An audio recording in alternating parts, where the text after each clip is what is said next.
ओम भूर्भुवः स्वः तत्सवितुर्वरेण्यं भर्गो देवस्य धीमहि धियो यो नः प्रचोदयात्। ओम त्र्यंबकं यजामहे सुगंधिं पुष्टिवर्धनम् उर्वारुकमिव बन्धनात् मृत्योर्मुक्षयमामृतात्। ओम ऐं ह्रीं क्लीं चामुण्डाभिचे ओम नमो भगवते वासुदेवाय। मित्रों, मैं रामोद पांडे शास्त्री आज कुमारी वैष्णवी चैनल से आप लोगों के समक्ष महाराज पृथु के चरित्र का चित्रण प्रस्तुत करने जा रहा हूँ। द्रोजु के वंश में आगे चल कर के महाराजा परम धर्मात्मा महाराज अंग का जन्म हुआ। अंग बड़े धर्मात्मा थे, परंतु उनका विवाह मृत्यु पुत्री सुनीता से हुआ था। उनका बेटा भेन था तो नास्तिक एवं अधर्मी था। बेन से सब लोग अति दुखी थे। महाराज अंग अपने राज्य की एक गुफा में प्रविष्ट हो गए। उसका पुत्र बेन उन्हें इतना प्रताड़ित करता था कि इनके पिता अपने ही क्षेत्र के एक गुफा में जाकर के प्रविष्ट हो गए। देश विदेश में खोजने पर भी महाराज अंग नहीं मिले। अपने राज्य में कोई नहीं खोजा। अब बेन को ही राजा बना दिया गया। अधिकार आते ही उसने अपना प्रस्ताव सर्वप्रथम पारित किया। न यद्रष्टव्यम दातव्यम न होतव्यम द्विजा क्वचित इति न्यवरयत धर्मतः भेरी घोषणम सर्वशः। बेन ने उद्घोष कर दिया, आज से कोई भी यज्ञ नहीं करेगा, हवन नहीं करेगा, पूजन भजन नहीं करेगा, ब्राह्मणों को भोजन नहीं कराएगा, संतों को भंडारा नहीं देगा। यदि करना ही अनिवार्य है तो मेरे नाम से करे। बेनाय नमः भजन करो, बेनाय नमः स्वाहा करो, क्योंकि वास्तविक परमात्मा मैं हूँ। सभी संत मिल करके समझाने लगे, अतः यज्ञ पुरुष भगवान को का अनादर मत करो। बेन सबको गाली देने लगा, बकने लगा। कालिस बतयूयम वा अधर्मे धर्म मानिनः ये वृत्तिदम पतिम हित्वा जारम पतिम उपासते। बेन बोला, तुम सब अधर्मी हो, धर्म को मान लिया है, तुम्हारी बुद्धि मूर्ख है। अरे महात्माओं, तुम्हारी बुद्धि मूर्ख है। उस भगवान को देखा है जिसके पीछे पागलों की तरह से दीवाने बने रहते हो, तो प्रत्यक्ष दिखाई देता है, उसका आदर करना चाहिए। दुनिया में सभी देवी देवता बेन के रोम रोम में फैले हैं। निपते सर्वदेव मयो नृपः, राजा समस्त देवों का देव है।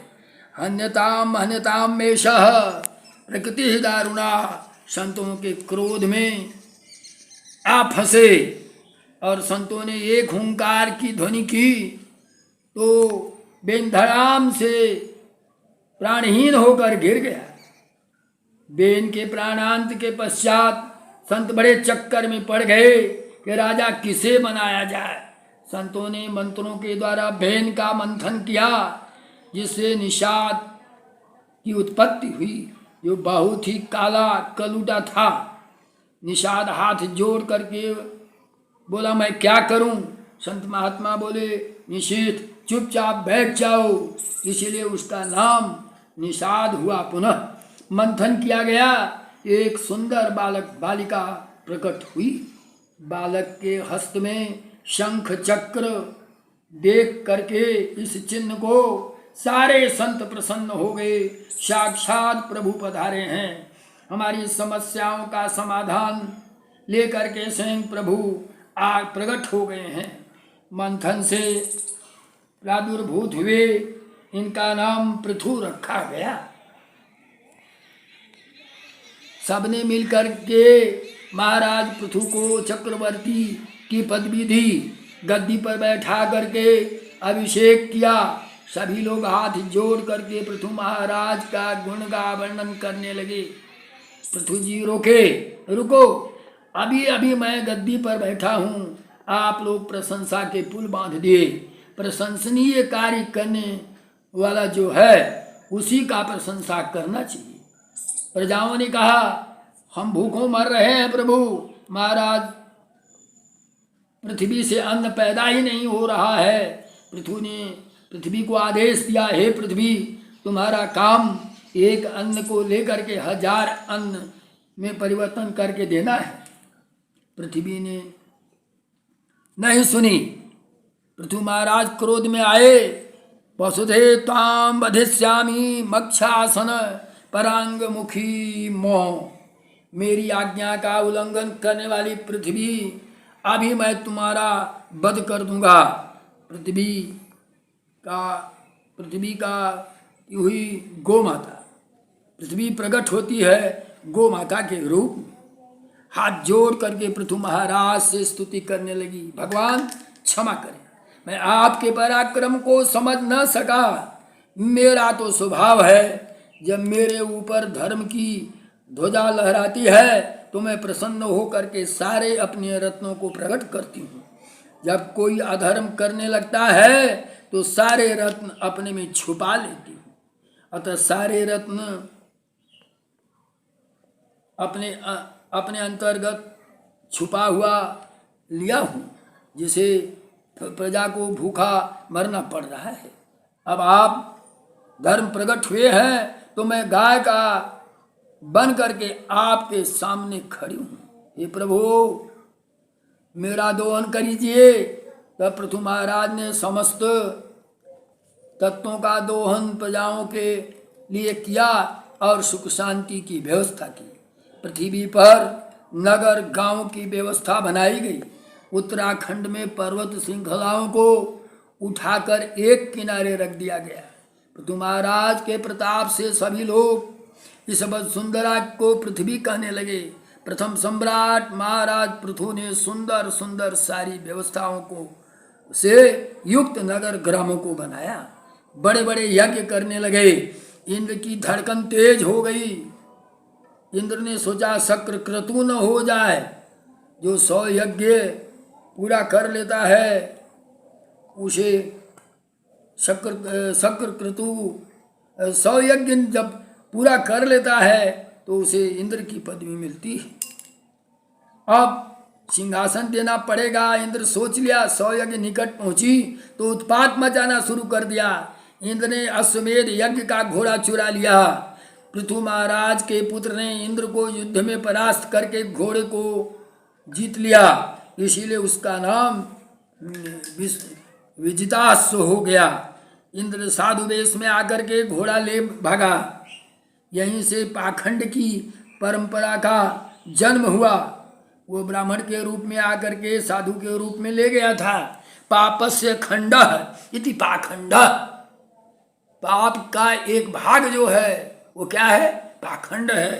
अर्थात पाखंड भी एक पाप है। अब ऋषियों ने कहा, प्रभु आप हमको आज्ञा दीजिए, हम एक क्षण में इंद्र को ही स्वाहा कर देंगे। पृथु महाराज ने आज्ञा दिया और सारे देवता हम ब्राह्मणों के अधीन हैं। देवाधीन जगत सर्व मंत्राधीनास्त देवता कि देवाधीन जगत सर्वम मंत्राधीनाश्च देवता ते मंत्रा ब्राह्मणाधीना तस्माद् ब्राह्मणैव दैवतम। ब्राह्मण का महत्व इसलिए है कि समस्त मंत्र ब्राह्मणों के पास है। ब्राह्मणों मंत्र शक्ति का उच्चारण किया, मंत्र शक्ति से इंद्र खींचे चले आए। ब्राह्मण स्वाहा कहने ही वाले थे तो विधाता ब्रह्मा प्रकट हो गए और कहे, अरे ब्राह्मण देवता क्या कर रहे हो? इंद्राय स्वाहा की जगह इंद्र को ही स्वाहा करने लगे। रोको, हमारी सारी व्यवस्था बिगड़ जाएगी। ब्रह्मा ने सबको समझाया। पृथु महाराज ने ब्राह्मणों को मना कर दिया। इस तरह इंद्र के प्राण बच गए। भगवान नारायण प्रकट हुए। नारायण बोले, पृथु आपने पितामह ब्रह्मा का आदर किया, मैं आपसे बहुत प्रसन्न हूँ। जो बुजुर्गों का सम्मान करते हैं, बड़ों का आदर करते हैं, भगवान उन पर प्रसन्न होते हैं। प्रभु मुझे कुछ नहीं चाहिए। पूछा बोलो क्या चाहिए? तो पृथ्वी ने कहा भगवान मुझे कुछ नहीं चाहिए, मैं इंद्र की पदवी नहीं लेना चाहता हूँ, यज्ञ कर रहा हूँ, आप प्रसन्न हैं, हमें सब कुछ मिल गया। फिर आप अगर मुझे कुछ देना चाहते हैं तो 10,000 कान दे दें, 1-2 हजार नहीं, 10,000 कान दे दें। उन कर्ण विवर्तों से आपकी कथा का अमृत का मैं श्रवण करूं। विधस्व कर्माणि युत शेषमेव वरः। प्रभु हमें विश्वास है कि क्रियादि लक्ष्मी भी कदाचित मेरा कलह हो जाए माँ लक्ष्मी जी से तो आप मेरे ही पक्ष में रहेंगे, क्योंकि मैं आपके स्वभाव को भली भांति जानता हूँ।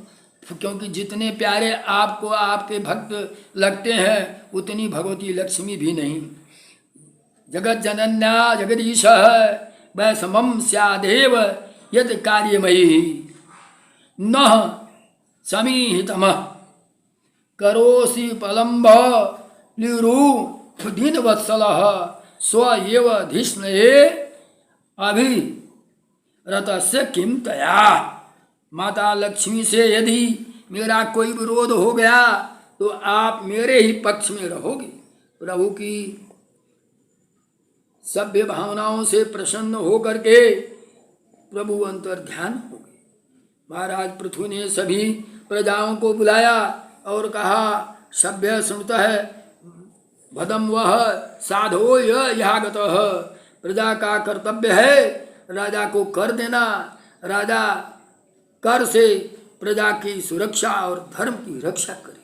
जो राजा ऐसा नहीं करता है वो राजा कर रूप में प्रजा का पाप भक्षण करता है। वो धृत करम राजा प्रजा धर्मे स्व अभिशिक्षयम प्रजानाम शमलम भुक्तं भगम च स्वजहाति स। उस राजा का ऐश्वर्य क्षीण हो जाता है जो राजा धर्म का उपदेश प्रजा को नहीं देता, धर्म की रक्षा नहीं करता, तो वह अधोगति में जाता है। जो उपदेश देता है, रक्षा करता है, वही सर्वोत्तम राजधर्म है। पृथु प्रजा के सुंदर उपदेश दे रहे हैं। आकाश मंडल में चारों वेद मूर्तिमान मानव के रूप में प्रकट हो गए। सूर्य के समान तेजस्वी 4 ऋषि कुमार सनक, सनंदन, सनातन, सनत कुमार प्रकट हुए। संत कुमार सबसे बीच में थे। पूजा सम्मान के पश्चात पृथु जी ने उनके चरणों पर गिरे। पृथु जी पूछे महाराज क्या सेवा की जाए? तो आपकी कुशलता का प्रश्न करना ही नहीं है, क्योंकि संतों में कुशलता का प्रश्न नहीं करना चाहिए। संत तो सदैव कुशल ही कुशल रहते हैं, यहाँ अकुशलता तो होती ही नहीं। सांसारिक लोग तो चारों तरफ से समस्याओं से जूझते रहते हैं, चारों तरफ प्रजाओं समस्याओं में जूझते रहते हैं। ब्रह्म ज्ञानियों से क्या कुशलता पूछी जाए। आप जैसे संत का जिस घर में पदार्पण हो गया वह किंचन का घर भी हो तो श्रेष्ठ है। समृद्धशाली धन में आप लोगों का पदार्पण अगर नहीं हुआ तो व्यालय ध्रुमा वेतप्य अस्ति तखिल संपद यद रिधा तीर्था द्विपदीय पाद तीर्थ विवर्जिता। संतों के चरणों का जल जो गिरता है उसी को पाद तीर्थ कहते हैं। जिस घर में संतों का चरण उदक नहीं गिरता वह घर तो सर्पों से लिपटे हुए वृक्ष के समान है। शास्त्रेस्तु अयानेव सुनिश्चितो नृणाम क्षमस्व सद्यग विभमेश हेतु आसंग आत्म व्यक्ति रिक्त आत्मनि दृढ़ रति ब्रह्मणि गुण निर्गुणेश। प्राणी मात्र का कल्याण का एक ही उपाय है, अनात्म वस्तुएं जो है उनसे असंग रहें, अर्थात जो चीज़ें आपके कल्याण की नहीं हो उससे आपको दूर रहना चाहिए। असंग होना सीखो और आत्म स्वरूप को, जो आपके साथ रखने वाली चीज नहीं है, उससे दूर रहो और आप अपने स्वरूप को पहचानो, उसी से प्रेम करो। जन्म के तुरंत बाद आसक्ति बढ़ती है। एक क्षण पहले कोई किसी का नहीं था। पैदा होने के पूर्व आपका कोई माता पिता भाई बंधु कोई याद है, लेकिन जब आप बड़े हो जाते हैं थोड़ा, तो आपका ये माँ है, पिता है, ये फुआ है, ये बहन है, तमाम लोग हैं। क्या आप इसके पूर्व पैदा नहीं हुए तो क्या किसी के बारे में आपको याद है? प्राणादारा सुता ब्रह्मण ग्रहाश्च परिरीक्षदा राज्यम बलम मही कोशम ये तो स्वर्गम निवेदिता। मेरा जो भी सब कुछ है, राज्य, पत्नी, सम्मान, ये सब कुछ इत सर्वम निवेदयामी, ये सब कुछ आपको मैं निवेदित कर दे रहा हूँ। सद्गुरु भी ऐसा भी हो जो फूटी कौड़ी भी न ले। इस तरीके से ये चारों ऋषि कुमार अंतर्ध्यान हो गए। आप सोचिए, गुरु का अर्थ बड़ा होता है, लघु का अर्थ छोटा होता है। तो गुरु है, लघु शिष्य छोटा है। तो शिष्य जो छोटा है वह क्या मांगेगा गुरु से? अब सोचो, शिष्य से गुरु क्या मांगेगा? गुरु तो बड़ा है और शिष्य छोटा है, तो बड़ा कोई आदमी किसी छोटे व्यक्ति से क्या मांगेगा? और ये छोटा क्या देगा? देने वाला बड़ा होता है, लेने वाला छोटा होता है। सदगुरु के स्वरूप को संत कुमार ने दिखा करके अंतर्ध्यान हो गए। इसी वंश में प्राचीन बहिर पैदा हुए अच्छे कर्मकांडी ब्राह्मण थे। यज्ञ करते थे, यज्ञों में पशुओं को बलि चढ़ाते थे। लेकिन एक बार नारद जी आते हैं, कहते हिंसा परमो धर्म, इसका नियम का पालन करो। उन्होंने कहा वेदों में ऐसा लिखा है, लेकिन उनको समझा बुझा करके ये निश्चित किया गया कि यज्ञ करते समय ये निश्चित यज्ञ के लिए निश्चित पशु की बलि दी जाएगी। मित्रों, इस अर्थ का अनर्थ हो गया। लोग, हिंसा के प्रेमी लोग बलि चढ़ाना शुरू कर दिए, रोज करते थे। एक मित्र था, वह अपने गुरुजी के यहाँ उस मित्र को ले गया। गुरुजी से उसने प्रार्थना किया, प्रभु मैं आपके शरणों में हूँ।